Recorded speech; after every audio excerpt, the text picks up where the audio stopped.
Cuando seguía el dinero, vi que me arrastraba a la cima de una pirámide. Aquí estamos en la base de la pirámide con nuestro día a día. Por encima de nosotros está el gobierno, personas a las que se les ha otorgado un monopolio de poder y lo usan para imponernos impuestos y controlarnos, estemos de acuerdo o no. Pero ¿quiénes los controlan a ellos? En el siguiente nivel nos encontramos a las compañías. Muchas personas opinan que hoy en día son ellas las que gobiernan el mundo, y no los estados nacionales, y lo denominan corporatocracia. Para conseguir los recursos mundiales y controlar los mercados, esta corporatocracia debe tener acceso a dinero barato. Las grandes corporaciones obtienen sus préstamos a un interés especial de los grandes bancos. Lo que significa que aquellos que controlan los grandes bancos, la élite adinerada, son los que en realidad controlan las corporaciones. Mientras seguía el dinero me di cuenta de que casi todas las ideas que tenía acerca del capital no son ciertas.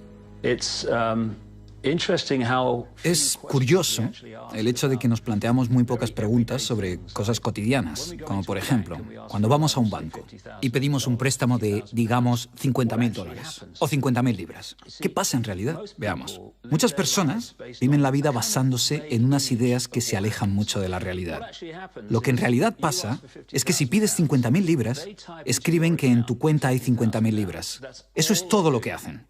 No acuñan monedas ni imprimen billetes. No recurren a ningún metal precioso. Simplemente escriben en una pantalla de ordenador que tu cuenta tiene 50.000 libras. Desde ese momento, empiezas a pagar intereses sobre una cantidad de dinero que nunca ha existido, que no existe y que no existirá. Resulta que los bancos prestan unas 9 veces más dinero que la cantidad que en realidad guardan en sus cámaras. Y esto es posible gracias al préstamo conocido como reserva fraccionaria. Funciona de la siguiente manera.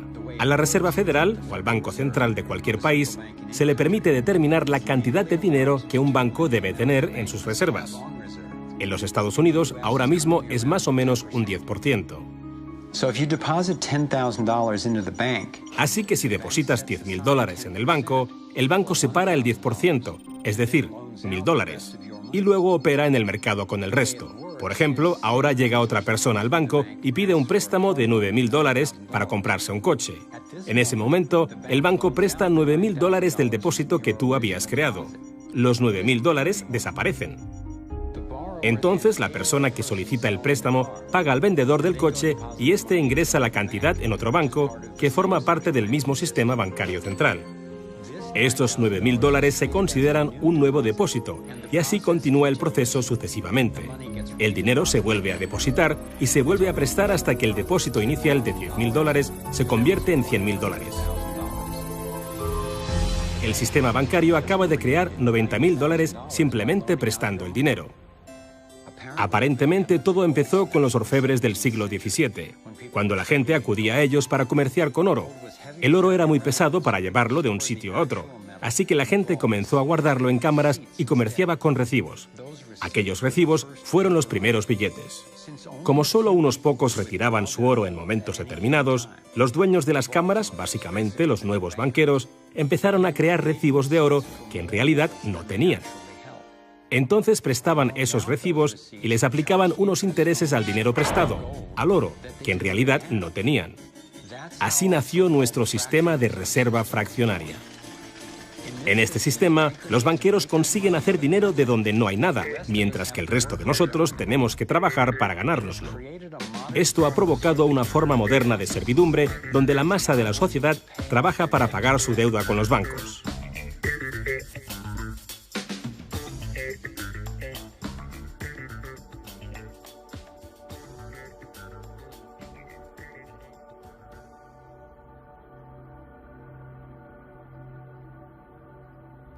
Bajo este esquema de reserva fraccionaria, inevitablemente nos hemos convertido en esclavos de la deuda de una élite financiera que nos gobierna. No porque sean mejores o más inteligentes que nosotros, sino porque han manipulado el sistema para beneficiarse de una gran parte de la gente de este planeta.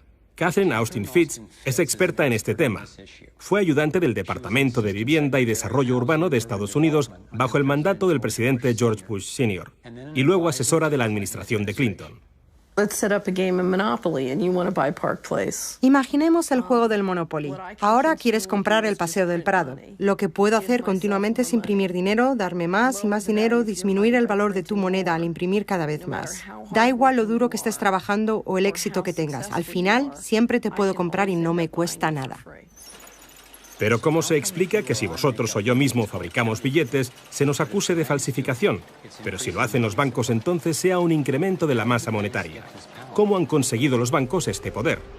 Esto es Jekyll Island, donde en 1910, representantes de los Rockefeller, los Rothschild, los Morgan y otros banqueros privados se reunieron en secreto para preparar la legislación que crearía la Reserva Federal.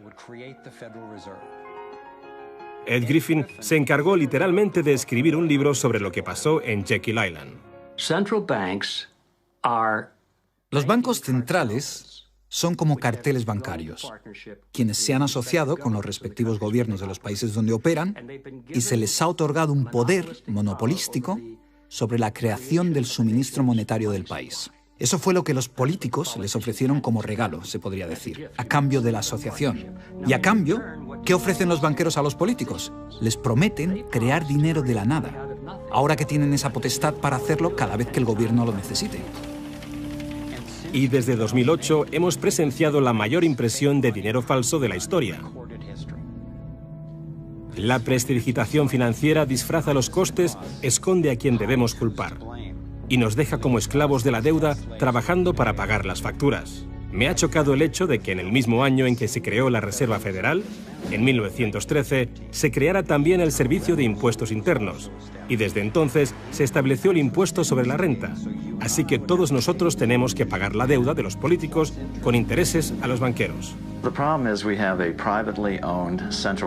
El problema es que tenemos un sistema bancario privado y centralizado en los Estados Unidos, disfrazado de sistema público. Si buscas en la guía telefónica de aquí de Washington, en el área de DC, si buscas por la Reserva Federal, en las páginas azules gubernamentales, ahí no aparece nada, sino que aparecen las páginas blancas, justo al lado de Federal Express. Es un banco central y privado. ¿Cuál es la relación adecuada, cuál debería ser la relación adecuada entre el presidente de la Reserva Federal y el presidente de los Estados Unidos? Bueno, primero debemos dejar claro que la Reserva Federal es una agencia independiente. Y eso significa, básicamente, que no existe ninguna otra agencia del gobierno que pueda anular las acciones que emprendemos.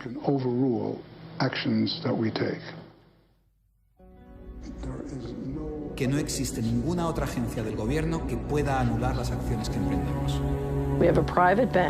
Tenemos un banco privado que imprime dinero en beneficio del Tesoro. La Reserva Federal imprime dinero en un sistema basado en la deuda, que crea escasez, pero coloca a un grupo de privilegiados en una posición en la que tienen acceso a todos los datos sobre la economía, mientras que nosotros continuamos en la ignorancia. Así que tenemos a un pequeño grupo de banqueros que entienden los datos de cómo funciona el dinero en la economía y se les proporciona la habilidad de imprimir dinero de manera que se sigue protegiendo a los privilegiados mientras que el resto nos hundimos. Después de que Catherine comenzase a destapar la corrupción del gobierno en los más altos niveles, el FBI llevó a cabo una redada en su compañía y le requisó sus pertenencias. Tuvo que ir de juicio en juicio durante 10 años hasta que la declararon inocente. Así que tenemos a la Reserva Federal, una corporación privada con el monopolio de crear dinero, pero sin tener que rendir cuentas y que además está apoyada por el gobierno con el monopolio de la fuerza. Han engañado al país haciéndole creer que la Reserva es una institución que ayuda a estabilizar la economía y que no depende de la política. Pero de hecho, en ya casi un siglo de existencia, la Reserva Federal ha hecho justo lo contrario. Desde que se puso en marcha, nos han robado a través de la inflación y el poder adquisitivo del dólar ha disminuido más de un 97%. Y la diferencia entre ricos y pobres deja claro que el dinero va a parar a manos de unos pocos. Solo 16 años después de que la Reserva Federal accediera al poder, los Estados Unidos sufrieron la Gran Depresión. En mi investigación he descubierto que antes de que se produjese el crack del 29, la élite de banqueros sacó su dinero del mercado. Después del crack, usaron ese dinero para comprar todas las acciones baratas y los bancos en quiebra más pequeños por poco dinero. Entre los banqueros que consolidaron su fortuna de esta manera, encontramos a los Rothschild, los Rockefeller y los Morgan.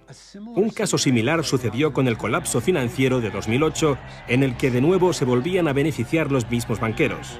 En los años previos al colapso, los mayores bancos, incluyendo Bank of America, Citigroup y Chase, todos ellos controlados por los Rothschild, los Rockefeller y los Morgan, se forraban y comerciaban con préstamos basura cuyo dinero sabían que no iban a poder recuperar. Es como colocar unas naranjas podridas en una caja y venderlas como si fuesen de la mejor calidad. Los que habían embalado ese producto sabían que tarde o temprano alguien abriría la caja y vería que no contenía nada de valor, ya que al fin y al cabo ellos habían empaquetado dichas cajas. Cuando las naranjas podridas, lo que conocemos como créditos basura, los derivados y las coberturas por incumplimiento crediticio se descubrieron finalmente, acabó por afectar a todo el mundo. La gente empezó a perder sus casas, trabajos, negocios y fondos de jubilación. Mientras tanto, los grandes bancos, que fueron los que en realidad crearon el problema, fueron los únicos a los que rescataron. ¿Y eso por qué? ¿Por qué iba la Reserva Federal a dar a los bancos billones de dólares aunque la mayoría de los estadounidenses estuviera en contra de que los rescatasen? ¿Y por qué no ayudaron a los más necesitados en vez de ayudar a los que perpetraron el colapso financiero? Mi investigación me llevó a la conclusión de que las mismas personas que crearon la Reserva Federal, los Rothschild, los Rockefeller y los Morgan, todavía la controlaban y utilizaban esta estructura para salvarse a nuestra costa. Muchos de los bancos creados siguen siendo el lobby más poderoso del Capitolio de los Estados Unidos, y ellos sinceramente son los dueños del lugar. Estoy convencido de que el reciente colapso financiero de 2008 fue el resultado de un esquema de inflar y tirar orquestado, diseñado y ejecutado por los grandes banqueros para consolidar sus fortunas y su poder. David Icke nos explica cómo ve los denominados ciclos comerciales de la Reserva Federal. Fase 1 es como lanzar el sedal. Fase 1, colocas un montón de dinero, unidades de intercambio, en circulación. Para ello, bajas los intereses y concedes muchos préstamos. Esta es la parte del ciclo que denominamos boom. Como hay muchas unidades de intercambio en circulación, hay un montón de dinero que cambia de manos, que genera una gran actividad económica. Eso genera empleo y como se gasta más y más dinero, aumenta la demanda. Así que las compañías solicitan más créditos de dinero recién salido del horno para aumentar su producción. La gente coge confianza a su rutina. Pues resulta que trabajo para tal compañía y tienen muchos pedidos. Funciona de maravilla, tengo trabajo asegurado. ¿Y sabes qué?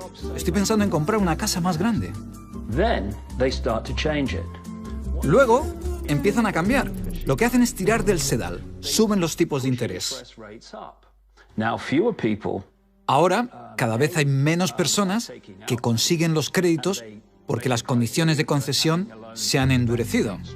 Y también, al aumentar los tipos de interés, una gran parte del salario de las personas se destina a pagar esa subida de los intereses y no al consumo. De repente, ya no hay tanto dinero en circulación y, por tanto, se compran menos cosas. Los beneficios de las compañías empiezan a disminuir, empiezan a reducir los puestos de trabajo y algunas comienzan a cerrar. La gente pierde sus trabajos. Ya no pueden pagar las hipotecas de esas grandes casas que se habían comprado cuando todo iba bien. Ahora los bancos empiezan a recoger el sedal, porque mientras la gente se declara en bancarrota, tanto las compañías como las personas, los bancos se quedan con las fortunas que sí que son de verdad. Con las propiedades, las tierras, los recursos que habían puesto como aval para que simplemente les prestasen unas cifras que solo aparecían en la pantalla del ordenador. Y llevamos siglos con este ciclo económico de tirar el sedal y recoger, de inyectar una gran cantidad de dinero en circulación, de hacerlos picar. Y lo que se ha hecho en realidad es robar. Y se ha propiciado que se acumule la verdadera riqueza del mundo en manos de unos pocos.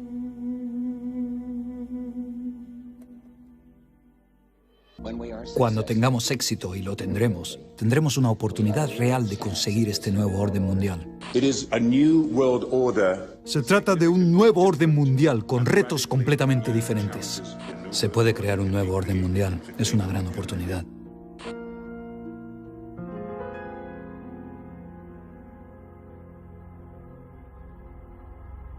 Teniendo en cuenta la situación de nuestro mundo ahora mismo, un nuevo orden mundial puede parecernos una gran idea. Pero tengo que diferenciar entre lo que descubrí sobre el dominio mundial, un único gobierno global dirigido por una pequeña élite, y la realidad de nuestra interconexión global, que es darnos cuenta de que a un nivel fundamental y espiritual no somos tan distintos, todos estamos conectados. Pero los objetivos para el dominio del mundo sugieren todo lo contrario. Siguen la estrategia de divida y vencerás, para mantenernos enfrentados, pensando que el problema son los demócratas o los republicanos, los liberales o los conservadores, cuando en realidad ambos partidos tienen los mismos objetivos.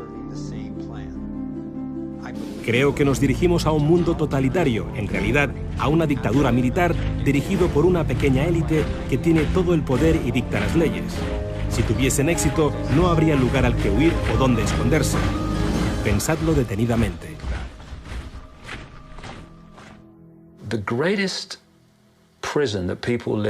El miedo a qué piensan los demás es la mayor prisión en la que vive la gente.